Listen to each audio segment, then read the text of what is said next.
Election commission نے Punjab assembly میں تحریک انصاف کے 25 منحرف اراکین کو ڈی سیٹ کر دیا۔ اسپیکر پنجاب اسمبلی پرویز الہی کی جانب سے بھجوائے گئے ریفرنس پر الیکشن کمیشن نے فیصلہ سنایا۔ فیصلے کے مطابق آئین کے آرٹیکل 63A کے تحت اراکین نے پارٹی پالیسی کے خلاف ووٹ دیا۔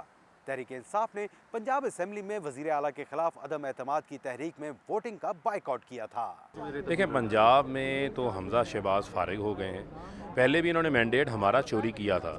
یہ کیس ہاں یا نہ کا تھا آرٹیکل 63A کے حوالے سے۔ 30 دن لگے، گو کہ الیکشن کمیشن کے پاس یہ آئینی طور کے اوپر اختیار تھا کہ 30 دن کے اندر اندر فیصلہ دینا ہے، لیکن میرے نزدیک یہ پہلے دن ہی فیصلہ ہو سکتا تھا کہ میڈیا کے سامنے ڈیفیکشن ہوئی تھی، اور اس سے موقع مل گیا حمزہ شہباز کو کہ انہوں نے انتخاب کو اپنے پرلونگ کیا، غیر قانونی حکم نامے جاری کیے۔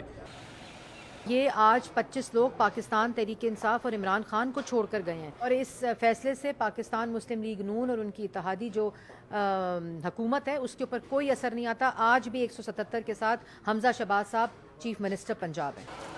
بظاہر تو وزیر اعلیٰ حمزہ شہباز اپنی اکثریت وہ کھو چکے ہیں، مگر اس صورتحال کے اندر جو گورنر ہوتا ہے وہ وزیر اعلیٰ سے یہ کہہ سکتا ہے کہ آپ اعتماد کا ووٹ لیں۔